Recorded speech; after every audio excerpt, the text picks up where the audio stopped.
ውድ የኢትዮሜዳ ቤተሰቦች የምርጥ ገጾች ዝግጅታችን ተጀምሯል። ዛሬም በምርጥ ገጾች ዝግጅታችን ሌተናል ኮሎኔል ብርሃኑ ባየ ያልታሰበው የሕይወቴ ፈታኝ ጉዞና የኢትዮጵያ አብዮት ተሳትፎዬ በሚል ርዕስ ካሳተሙት መጽሐፋቸው የመረጥንላችሁን ታሪክ እናቀርብላችኋለን። ውድ ቤተሰቦቻችን ቻናላችንን ሰብስክራይብ፣ ላይክ፣ ሼር እንድታደርጉ ሐሳብና አስተያየቶቻችሁንም እንድታጋሩን በአክብሮት እንጠይቃለን።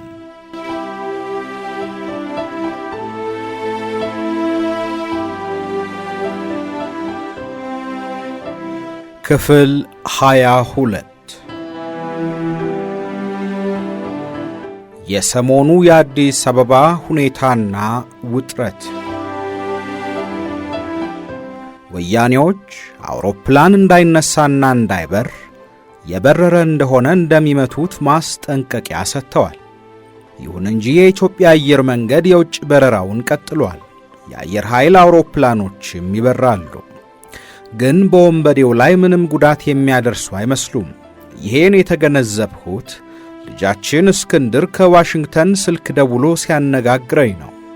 የልዩ ጥበቃ ጦር ከሥነ ሥርዓት ውጭ ሆኖ በዘረፋ መልክ ልብስና ትጥቅ እየወሰደ ከሰፈር እየወጣ መሄዱንና ኃላፊ ሆነው የመቶ አለቃ ሁኔታውን ሊቆጣጠር አለመቻሉን ባለፈው ምሽት ቤት ሳሎን እያለው አጃቤ ጌታቸው መጥቶ ነግሮኝ ነበረ።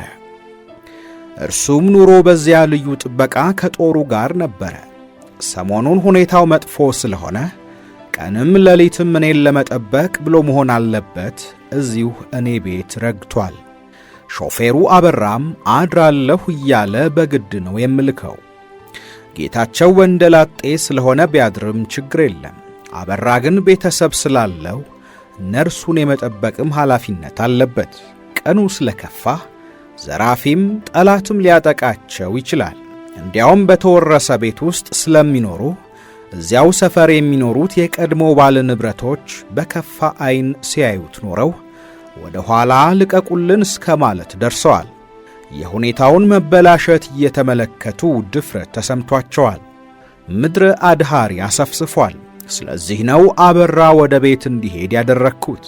ጌታቸው ወደ ሳሎን መጥቶ 4 ወታደሮች መጥተዋል አለኝ። ዘቦቹ ናቸው ብዬ ጠየቅኩት። እነርሱማ ቀደም ብለው መጥተዋል፣ ሌሎች ናቸው አለኝ። ምን ሊያደርጉ መጡ? ጦሩ ከሥነ ሥርዓት ውጭ ሆነው ዘረፋ ስለጀመረ መቶ አለቃውም ሊቆጣጠር ስላልቻለ ሂዱ ብሎ አሰናበተን። መሄጃ ስለሌለን ወደዚህ መጣን አሉኝ አለ። ከአሁን በፊት የመጡት ናቸው? አዎ። ጥሩ፣ ከዘቦቹ ጋር ይሆኑ፣ ራት እንድትሰጣቸው ላበራሽ ንገራት አልኩት። የአሁኗ ሠራተኛችን የሐረር ኦሮሞ ናት። ብዙም አልቆየችም፣ ግን ጥሩ ጠባይ ያላት ቀና ልጅ ናት። ወዲያው ለምዳ ቤተሰብ ሆናለች። አሁንም እስከ መጨረሻው ከኛ ጋር አለች። የሚገርመው በአካባቢያችን የቀሩት ከአልጋነሽም ሆነ ከኔ ዝምድና የሌላቸው ዳንኤል፣ አበራ፣ ጌታቸውና አበራሽ ናቸው። የመጨረሻዎቹ 3ቱ ኦሮሞዎች ናቸው። በዚህ ምሽት ተኩሱ ከሰሞኑ የበለጠ ተጧጡፏል። ወደ ቀጠና 4 ተረኛ መኮንን እየደወልኩ ስለ ሁኔታው ጠየቅኩኝ። ወንበዴው በምስራቅ በኩል ዱከም መድረሱን ነገረኝ። ዱከም ከአዲስ አበባ 25 ኪሎ ሜትር ነው። የኮርስ ጓደኛዬና ሚዜ ኮሎኔል አክሊሉ ስዩም ስልክ ደወለልኝ።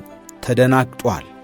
እዚህ እኛ አካባቢ ብዙ ተኩስ አለ፣ ወያኔ ገብቷል፣ አውቀኸዋል ይሄንን አለኝ። አልገባም እባክህ። ተኩሱ ከእናንተ ጋር ብቻ ሳይሆን በሁሉም አካባቢ ነው። ሰው ሁሉ ዝም ብሎ ይተኩሳል። ግማሹም መሳሪያ እየፈተሸ ነው፣ ሌላው ደግሞ ዘራፊን ከሩቅ ለማስፈራራት ነው አልኩት። የአክሊሉ ቤት አሮጌ አውሮፕላን ማረፊያ ድል ገበያንና የራሻኖች ሰፈር አልፎ ነው። እርግጠኛ ነህ ወያኔ አልገባም አለ።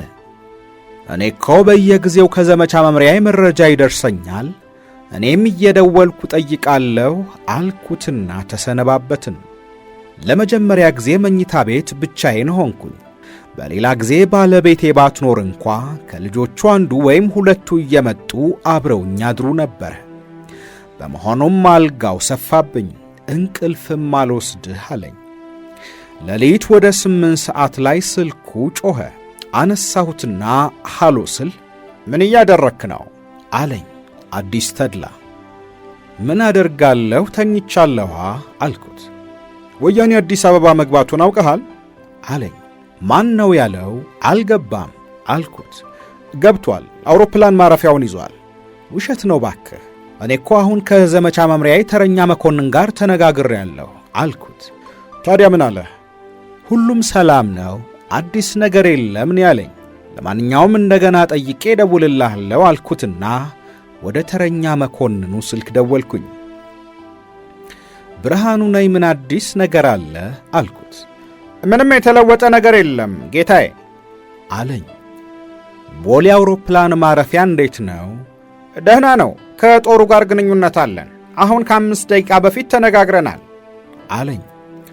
በጣም ጥሩ፣ የተለየ ነገር ሲኖር ስልክ ደውልልኝ ብዬው ስልክ ዘጋሁና ወደ አዲስ ተድላ ደውዬ ምንም ነገር የለም ባክህ፣ ለእኔም አንዱ ከአውሮጌ አውሮፕላን ማረፊያ አካባቢ ስልክ ደውሎ ወያኔ እኛ ሰፈር ገብቷል ብሎ በእርግጠኝነት ነግሮኝ ነበረ እና ሰው ተኩሱን ሲሰማ በፍርሃት ወንበዴ ገባ ይመስለዋል አልኩትና አሳመንኩት። ከዚያ በፊት ግን መጀመሪያ ወንበዴ ገብቷል ባለበት ጊዜ አዲስ አንድ ጥያቄ ጠይቆኝ ነበረ። ምን ለማድረግ ነው ያሰብከው ብሎኝ ነበረ። እስከ መጨረሻው ታግዬ ሕይወቴን አጠፋለሁ፣ ሌላ ምን አማራጭ አለ አልኩት። እኔ ሕይወቴን አላጠፋም፣ መጥተው እስኪወስዱኝ ይጠብቃቸዋለሁ ብሎኝ ነበረ።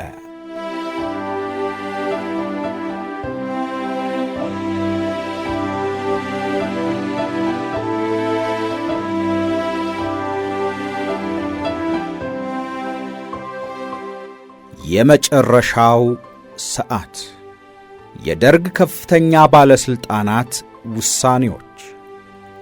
ሰሞኑን አርብም ቅዳሜም ምን እናድርግ የሚለው ጥያቄ አልፎ አልፎ እየተነሳ አነጋግሮናል። አንድ ጊዜ ጀነራል ተስፋዬ ገብረ ኪዳን፣ እኔ ጓድ ኃይሉ ይመኑና ጓድ ተስፋዬ ወልደ ሥላሴ ስንወያይ 2 ጀነራሎች መጡ። የተደናገጡ ይመስላሉ። አንድ ነገር ማድረግ አለብን፣ ወንበዴው ከተማውን ከቧል። ውጊያው ቢከፈት ብዙ ሕዝብ ያልቃል። ስለዚህ እኛ ለተደረገው ሁሉ ኃላፊነቱን ወስደን በሥነ ሥርዓት እጃችንን እንስጥ፣ ከተማውንም ከንቲባው ያስረክብ አለ። አዎ ይሄ እኮ የትም የሚደረግ ነው። በጦርነት ጊዜ የተሸነፈ ወገን ሽንፈቱን ተቀብሎ በሥነ ሥርዓቱ ተፈራርሞ እጅ ይሰጣል። በሁለተኛው የዓለም ጦርነትም ይሄው ነው የሆነው አለ ሌላው ጀነራል። እኔ ለሌሎቹ ዕድል ሳልሰጥ ይሄንን ትናንት ወስነን የለም እንዴ? ሌላው የተጠቀሰው ሁኔታ እኮ ከኛ ሁኔታ ጋር አይመሳሰልም። 2 አገሮች ወይም ብዙ አገሮች ይዋጋሉ። በመጨረሻም የተሸናፊ ወገን ወታደሮች እጅ ሊሰጡ ይችላሉ። ታዲያ እኮ እጅ የሚሰጡት ለመንግሥት ነው። እኛ እኮ ለወንበዴ ነው እጅ ስጡ የምንባለው። እንዴት ሊሆን ይችላል? እንዴት ለወንበዴ እጅ እንሰጣለን? ደግሞስ አገሪቱን ለወንበዴ ማስረከብ ሥልጣን አለን ወይ? በኃይል አሸንፎ ሊወስድ ይችላል። እኛ ግን አገሪቱንም ሆነ ሕዝቡን እንካ ብለን ለወንበዴ ለማስረከብ ሥልጣን የለንም። ደግሞም ትልቅ ውርደት ነው። ማድረግ የለብንም። ማድረግ ያለብንና ማድረግ የምንችለው ካለው ትንሽ ጦር ከልዩ ጥበቃው ሰራዊት ጋር በአንዱ ግንባር ወይም በተለያዩ ግንባሮች ተከፋፍለን ወጥተን የተዋጋንና አመራር እየሰጠን መሞት ነው። ሰራዊት ከሌለም ወንበዴ ሲገባ ሕይወታችንን ማጥፋት እንጂ በወንበዴ እጅ መውደቅ የለብንም። ሌላ አማራጭ ያለን አይመስለኝም አልኩኝ። ጓድ ኃይሉም የኔን ሐሳብ ደገፈ። አንዱ ደግሞ ለምን ከሀገር አንወጣም ብሎ ጠየቀና ስላፈጻጸሙ ውይይት ተጀመረ። አሁንም እኔ ተቃወምኩኝ። ወደ ውጭ ሄደን ምን አይነት ኑሮ ለመኖር ነው? ደግሞስ እኛን ማን ነው የሚቀበለን? እኔ በስደት ላይ ያሉ ኢትዮጵያውያን ምን ያክል ውርደትና ስቃይ እንደሚደርስባቸው አውቃለሁ። ሱዳን ያሉ ብዙዎቹ ስደተኞች የሰው ዕዳሪ እየተሸከሙ እየደፉ በውርደት ነው የሚኖሩት። በየቤቱ መጸዳጃ ቤት የለም። በመሆኑም ሌሊት በዕቃ ነው የሚጸዳዱት። ጠዋት የእኛ ስደተኞች ለትንሽ ሳንቲም ያንን የሰው ዕዳሪ ተሸክሞ ይደፋሉ። እናም ይሄንን ለመሸከም ነው የምንሰደደው። ለምን ከነ ክብራችን አንሞትም? በዚህ ላይ የኢትዮጵያና የሱዳን መንግስታት በተቃቃሩ ቁጥር ስደተኛውን እያፈሱ እስር ቤት ያጉሩታል። ይሄ ብቻ አይደለም፣ ሴቶችን በተለይ ይጫወቱባቸዋል፣ ይደፍሯቸዋል። በሚዘገንን ሁኔታ እያሰቃዩ ከባድ ግፍና መከራ ያደርሱባቸዋል። ሀብታቸውን ይዘርፉባቸዋል። ስለዚህ ስደትም የሚያዋጣ አይደለም። ለመሆኑ ይሄን መሳይ ችግር ባይደርስብን እንኳ ምን አይነት ኑሮ ልንኖር ነው? ገንዘብ የለንም። ምናልባት ከተባበሩት መንግስታት በሚሰጠን ምጽዋት ነው የምንኖረው። እናም ለየትኛው ዕድሜ ነው አልኩኝ። ይሄን ካልኩ በኋላ ከሀገር የመውጣቱም ሐሳብ ቀዘቀዘ። ይሁን እንጂ ሰብሳቢው ጀነራል ተስፋዬ እስቲ ለመሆኑ እንውጣ ብንል የት መሄድ እንችላለን? አሁን ጓድ ብርሃኑ ያልከው በተራ ስደተኛ ላይ የሚደርስ ነው። እኛ ግን ከፍተኛ ባለስልጣናት የነበርን ስለሆነን በተለየ ሁኔታ ሊቀበሉን ይችላሉ እና ይሄንን ስለመሳሰለው እንነጋገር አለ። ከዚያም ምዕራብና የአረብ አገሮች የኛ ጠላቶች፣ የተገንጣዮችና የወንበዴዎች ወዳጆች ስለሆኑ እንደማይቀበሉን የታወቀ ነው አለ አንዱ። ሌላው ደግሞ ሶሻሊስት አገሮችም ፈራርሰዋል ወይም ጸረ ኮሚኒስት የሆኑ ኃይሎች ስልጣን ይዘዋል። ስለዚህ እዚያም ተስፋ የለንም አለ። ከዚያም እኔ መሄድ የምንችለው ዩጋንዳ ነው። እዚያ ሙሴቬኒ ይቀበለናል። ምክንያቱም አብዮታችንን ይወዳል።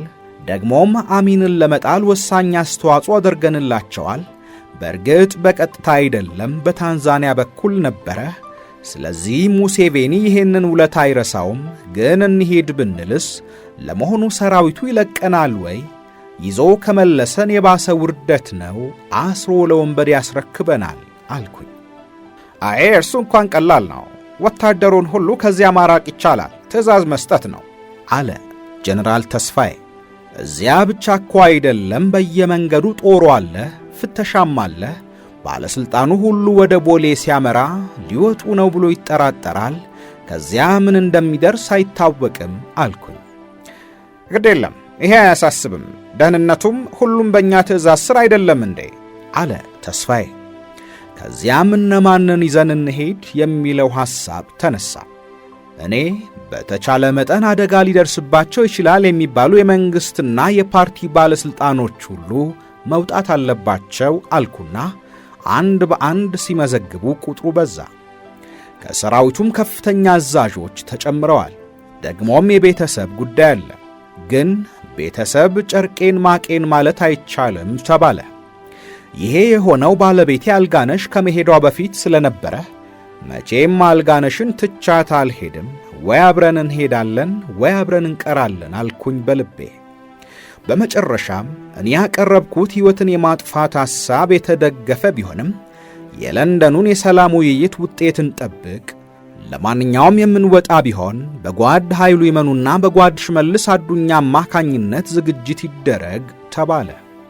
ከዚህ በኋላ እኔ አንድ አማራጭ ሐሳብ አለ፣ ወደ ውጭ ኤምባሲዎች ብንገባስ ጥገኝነትን ጠይቅ ማለቴ ነው። ከተቀበሉን ወንበዴ በግድ ሊያስወጣን አይችልም አልኩኝ።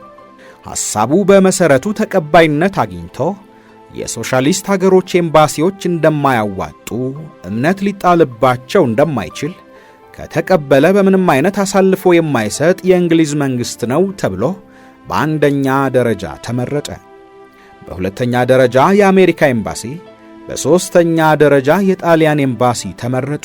በመሆኑም ጀነራል ተስፋዬ እየጠራ እንዲያነጋግራቸው ተስማማ። ግን ወደ ኤምባሲ የሚገቡት ሰዎች ቁጥር ብዙ ሊሆን ስለማይችል ወደ 13 ያክል ሰዎች ብቻ ተመረጡ።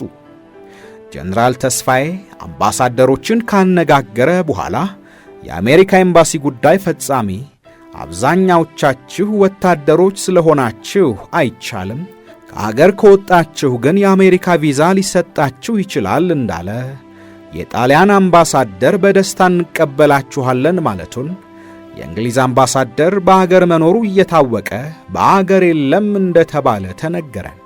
ምን እናድርግ የሚለው ሐሳብ እንደገና ተነስቶ ጓድ ኃይሉ አንድ ሐሳብ አቀረበ።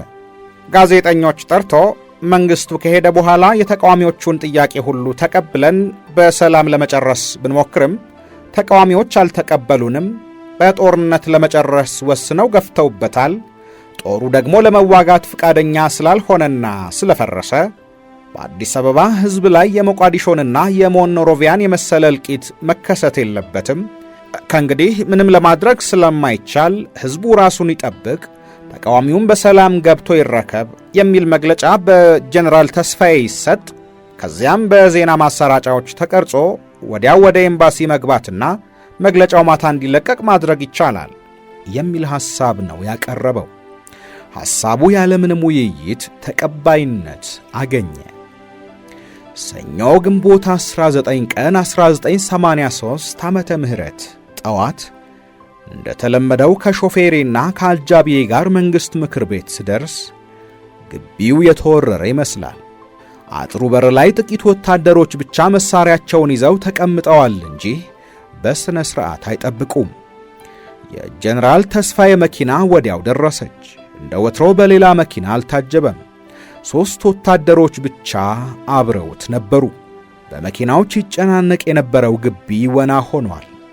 ከሲቪል ሠራተኞች ጥቂት ውርውር ይላሉ። የመንግሥት ሠራተኛ በጠቅላላው በዚህ ቀውጢ ወቅት በችግር ላይ እንዳይወድቅ የ2 ይሁን የ3 ወር ደሞዝ እንዲከፈለው ተወስኗል። ክፍያው 1 ቀን ቀድሞ ስለተጀመረ የገንዘብ ክፍሉና ደሞዛቸውን ለመቀበል የመጡት ብቻ ናቸው የሚታዩት።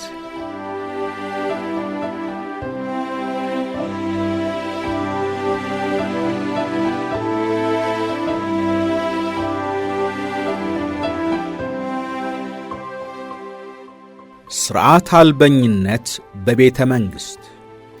ቢሮዬ ስገባ ጸሐፊዬ እንደ ሌላው ሠራተኛ በፈቃዷ ቀርታለች። በመስኮት ስመለከት ጥቂት ወታደሮችና ሲቪሎች ከታላቁ ቤተ መንግሥት ዕቃ እየተሸከሙ ይወጣሉ። እየዘረፉ መሆኑ ነው ማለት ነው። አንድ ወታደር 1 ሙሉ ጆንያ ተሸክሟል። አንድ የመንግሥት ምክር ቤት ሲቪል ሠራተኛ ደግሞ 2 ሽጉጥ በእጁ ይዟል። ጠመንጃ የያዙም አሉ። እኔ የገረመኝ ሰዎቹ ቀን በቀን ሲዘርፉ አለማፈራቸው ነው። ደግሞ እኮ የዘረፉትን እየያዙ ወደ መንግሥት ምክር ቤት ነው የሚገቡት። በመኪናቸው ላይ የሚጭኑም አሉ። የአባት ቤት ሲዘረፍ አብረህ ዝረፍ መሆኑ ነው። ቤተ መንግሥት ግቢ ውስጥማ በዘረፋ ሽሚያ የተገዳደሉ እንዳሉ ተሰምቷል። ልዩ ጥበቃ ብርጌድ ውስጥ ከፍተኛ ሥልጣን የነበረው አንድ መኮንን ገንዘብ ቤቱን ዘርፎ ጆንያ ሙሉ ብር ይዞ እንደሄደ ተሰምቷል። ሌሎች እርሱን ገድለው ብሩን ወሰዱትም ተብሏል። ካዝናውን መስበር አልቻሉምም ተብሏል። ሰራዊቱን በሚመለከት የዘረፋው መነሻ የሆነው ጀነራል ተስፋዬ ወታደሮችን ሲያነጋግራቸው ታንከኛና ሜካናይዝድ ወደ ውጭ ወጣ ብሎ የመከላከያ ቦታ እንዲይዝ አዟል። ወታደሮቹ ኮዳ ልብስና ትጥቅ በግምጃ ቤት እያለ ለምን እንደማይሰጣቸው አመልክተው ነበረ። ጀነራል ተስፋዬም እንዲሰጣቸው አዞ ዕደላ ሲጀመር በስብሰባው ላይ ያልነበረው የጦሩ አዛዥ ትዕዛዙን ስላልሰማ እኔ ሳላውቅ ለምን ይታደላል በማለት ይቆጣል። የግምጃ ቤቱ ኃላፊም በዚህ አኩርፎ ዕደላው እንዲቆምና የወሰዱም እንዲመልሱ ያዛል። በዚህ ጊዜ ውዝግብ ይፈጠርና በሥነ ሥርዓት እየፈረመ ይወስድ የነበረው ወታደር ተበሳጭቶ ራሱ እየገባ መውሰድ ይጀምራል። ሁኔታው ከቁጥጥር ውጭ ይሆናል። ሥነ ሥርዓት ይፈርሳል። ከዚያም ዘረፋው ቀጠለ። ብቻ ሰሞኑን ብዙ ጉድ ነው የሚታየው። አንድ ቀን በመንግሥት ምክር ቤትና በታላቁ ቤተ መንግሥት መካከል ባለው ሜዳ ላይ ግርግር ይታያል። ወታደሮች ከባድ መሳሪያዎችን በመኪናዎች እየጎተቱ እያመጡ ይጠምዳሉ። ጸረ አውሮፕላን መሳሪያዎች ናቸው። እኔ መጀመሪያ ይሄን አላየሁም ነበረ። በመሥሪያ ቤት ውስጥ የሩጫና የግርግር ድምፅ ሰምቼ ከቢሮዬ ስወጣ ሠራተኛው እየተጋፋና እየተሽቀዳደመ ደረጃውን ይወርዳል። አጃቢዬን ጌታቸውን ምንድነው ብዬው ጠየቅኩት። እዚያ መሳሪያ ሲጠመድ አይተው ነው አለኝ። ወደ መስኮቱ ስዞር ሁኔታውን ተመለከትኩትና ታዲያ ምን አስሸሻቸው? ለመሥሪያ ቤቱ ጥበቃ መሆን አለበት የሚያጠምዱት አልኩትና ወደ መስኮቱ ጠጋ ብዬ ወደ ታች ስመለከት ሰው ሁሉ መኪናውን እያስነሳ ይከንፋል። መኪና የሌለውም እየተሯሯጠ ይወጣል። በመሆኑም መስሪያ ቤቱ በአጭር ጊዜ ውስጥ ወና ሆነ። ይሁን እንጂ ኮሪደር ውስጥ ጥቂት ሰዎች አገኘው። ሰዎቹ እንደኔ በሰው ሽሽት ተደንቀው ይወያዩ ነበር። ከእነርሱ አንዱ ጓድ ክነፈርግብ ሲሆን ሌላው ጓድ አፈወርቅ ነው። ጓድ አፈወርቅ የፍቼ ልጅ ነው። ዊንጌት ትምህርት ቤት እንተዋወቃለን። በአንድ ዓመት ይቀድመኝ ነበረ። አሁን ኢኮኖሚስት ሆኖ በዚያው ዘርፍ ይሠራል። ከጓድ ክነፈርግብ ጋር ግን እዚያው መንግሥት ምክር ቤት ነው የተዋወቅ ነው። ቀደም ብሎ ከቤተ ክህነት ጋር የተያያዘ ሥራ ይሠራ እንደነበር ትዝ ይለኛል። ሻለቃ አጥናፉ አባተ የደርግ ምክትል ሊቀመንበር በነበረበት ጊዜ የዶክተር ክነፈርግብን ስም ብዙ ጊዜ ስለሚያነሳ በስም ብቻ ነበር የማውቀው። ከእነርሱ ጋር ለጥቂት ጊዜ ተጨዋውቼ ወደ ቢሮ የተመለስኩና በስሬ ወዳሉት 2 ሚኒስትሮች ቢሮ ስልክ ደወልኩኝ። የሉ፣ ስልካቸው አይመልስም። ወደ የቤታቸው ደወልኩና አገኘኋቸው። እንዴት ነው ሰዓቱ ገና አይደለም እንዴ? ለምን ቀድመህ ወጣህ? አልኩት አንዱን። መሳሪያ እኮ ሲወጣ ተኩስ ሊከፈት ነው በማለት ሰው ሁሉ ሲሄድ ጊዜ ነው አለ። ታዲያ መሳሪያ ቢወጣ ያለ ትዕዛዝ ትሸሻላችሁ እንዴ? ሌላውን ሰራተኛ እንደመቆጣጠርና እንደማረጋጋት እንዴት አንተ ቀድመህ ትሸሻለህ? በላሁንም ቶሎ ተመለስ አልኩት። ሌላውንም ሚኒስትር እንዲሁ ደወልኩለት። እርሱ ደግሞ እንዲያውም እየሳቀ ነው የመለሰልኝ። ወዲያው 2ቱ ሚኒስትሮች ወደ ቢሮዬ በመምጣት ይቅርታ ጠይቀው ተመለሱ። አሳፋሪ ነገር ነበረ።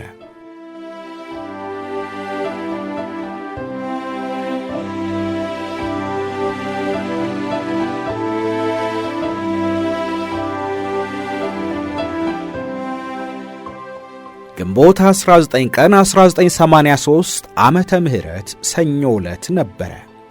መንገዱ ሁሉ በሰው ተሞልቷል። ወደ ገብርኤል ቤተ ክርስቲያን የሚሄደውና የሚመለሰው ሰው መንገዱን ሁሉ አጣቦ ይተራመሳል። ልጆች ደግሞ የኢትዮጵያን ሰንደቅ ዓላማ ይዘው የመንግሥት ምክር ቤቱን አጥር እየዞሩ ይጨፍራሉ። የወንበዴ ኑሮ ይለያል ዘንድሮ ይላሉ። ሁሉ ነገር እንዳለቀለት ገና አላወቁም። ወደ ተስፋዬ ቢሮ ሄጄ ስንነጋገር በአንድ ግንባር የወጣው የልዩ ጥበቃ ጦር ወደ ከተማ እየተመለሰ እንደሆነ መረጃ ደረሰ። አዛዡ ተጠርቶ መጣና ሁኔታውን አስረዳ። ግራ ተጋብቷል። እንደምንም አሰባስብና ቦታ አስይዝ እንጂ አለው ተስፋዬ። እኔም እኛ እኮ በመጨረሻ በአንዱ ግንባር እስከ መጨረሻው ለመዋጋት እንፈልጋለን፣ ይሄን ዕድል ስጡን እንጂ አልኩት። ከልቤ ነው። ግን አዛዡ ምንም ማድረግ እንደማይችል ግልጽ ስለሆነ ይሄን ማለቴ ለራሴ እንኳ ግብዝነት ሆኖ ተሰማኝ። መኮንኑ እሺ ብሎ ሰላምታ ሰጠና ወጥቶ ሄደ። ጓድ ኃይሉ ይመኑ ሰሞኑን በተለይ እሁድና ሰኞ ሥራ አልገባም፣ ተሰውሯል። በምሳ ሰዓት ጓድ ጀነራል አዲስና ጀነራል እምቢበል እንደተለመደው መጡና ከኔና ከጀነራል ተስፋይ ጋር አብረን ምሳ በላን። ምግብ ቤቱ ጭር ብሏል። በዚህ ጊዜ ከአገር የመውጣቱ ጉዳይ እንደገና ስለተነሳ በጣም ገረመኝ። አውሮፕላኑ ሁሉ ናይሮቢ ሄዶ የለም እንዴ? በምንድነው መውጣት የምንችለው አልኩኝ። በትንሽ አውሮፕላን መውጣት ይቻላል አለ አንዱ። ሌላውም ሐሳቡን ደገፈ። ግን አየር መንገዱ የሚመራው ከናይሮቢ ሆኗል። ትዕዛዝም ለመስጠት አስቸጋሪ ነው። ጓድ አዲስ የሚያውቃቸውን አብራሪዎች እንዲፈልግና በእነርሱ አማካኝነት መውጣት ይቻላል ተባለ። ለእኔ ግን ቀልድ ነው የመሰለኝ። የቀጠና 4 መምሪያ መኮንኖችም ሰሞኑን እየተቀናነሱ ነው። ከሥራ መቅረት ዘግይተው መግባት አምጥተዋል። የዘመቻ መኮንኑን እንኳን ስፈልገው ቶሎ አይገኝም። የ612ኛ ኮር አዛዥም እንዲሁ ለማጭኮ የቅርብ ረዳቴ ቢሆንም ወደ መስሪያ ቤቱ እንድመልሰው ጠይቆኝ ፈቅጄለት ወደ ሠራተኛና ማኅበራዊ ጉዳይ ሚኒስቴር ተመልሷል። ሁኔታው እየተባባሰ ሲሄድ ሠራተኛው ከአመራሩ አካባቢ እየሸሸ ይመስላል። ለማጭኮ አንድ ቀን መጥቶ አንድ የወንበዴ ቡድን አምቦን አልፎ ወደ ገጠሩ እየገባ እንደሆነና ሕዝቡም በግልጽ በደስታ እየተቀበለ ሰንጋ እያረደ እየጋበዘው እንደሸኛቸው መረጃ እንደደረሰ ዋጫወተኝ። ሁኔታው ገርሞኛል። ምክንያቱም ይሄን የሚነግረኝ እንደ ቀድሞ በመስጋትና በመጨነቅ ሳይሆን በመዝናናትና በሁኔታው የተደሰተ በመምሰል ነበር። እንዲያውም ጉድህ ፈላ ይብላይ ላንተ ያለኝ ሆኖ ነው የተሰማኝ። በጣም እንደተለወጠ ገባኝ። በዚሁ ቀን ግንቦት 1983 ዓመተ ምህረት የ612ኛ ኮር የዘመቻ መኮንን ኮሎኔል ተስፋዬ አበሻ ከቦሌ አውሮፕላን ማረፊያ ማዶ በወጨጫ ተራራ አቅጣጫ ወንበዴ ታይቷል ተብሎ ለቅኝት በጅፕ ወደዚያው ሄዶ ተገድሏል የሚል መረጃ ደረሰኝ። እንዴት ሊሆን ይችላል? ለቅኝት ትንሽ ወታደሮች ወይም የወታደራዊ መረጃ ሰዎች መላክ እንጂ ራሱ ለምን ይሄዳል ብያሰብኩኝ። ደግሞስ በቀን ጂፕ እየነዳ ወደ ወንበዴው ተኩስ ቀጠና ይገባል ወይ? ይሄን የመሳሰሉ ጥያቄዎች በአእምሮዬ ተመላለሱ። መቼም በአሁኑ ጊዜ መተማመን አልተቻለም። የተባለው እውነት ይሁን ወይስ ሌላ የተንኮል ሥራ አለ? እውነቱን ወደፊት ጊዜ ይገልጠው ይሆናል። ከዓመታት በኋላ ተስፋዬ አበሻን በቴሌቪዥን አየሁት። ቢሮዬ ውስጥ ሆኜ የግንባሩን ሁኔታ የሚያሳዩትን ካርታዎች እመለከታለሁ። ሌላ ሥራ የለም። አንዳንዴ ወደ ተረኛ መኮንኑ ስልክ እየደወልኩኝ ስለ ሁኔታው ጠይቀዋለሁ። በተረፈ ግን ከኮሩም ሆነ ከቀጠና 4 የዘመቻ ክፍል የሚመጣልኝ መረጃም ሆነ ሥራ የለም። ራሴ እየፈለግኩ ካላገኘኋቸው በስተቀር የኮሩ አዛዥና የቀጠና 4 የዘመቻ መኮንን ወደ እኔ አይመጡም ወይም መመሪያ በስልክ አይጠይቁም። ስፈልጋቸውም አይገኙም።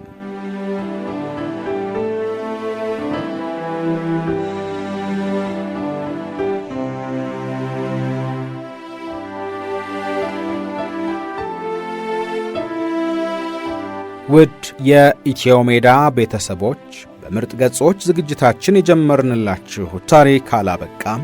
ክፍል 23ን በቀጣይ ይዘንላችሁ እንቀርባለን። ውድ ቤተሰቦቻችን ቻናላችንን ሰብስክራይብ፣ ላይክ፣ ሼር እንድታደርጉ ሐሳብና አስተያየቶቻችሁንም እንድታጋሩን በአክብሮት እንጠይቃለን።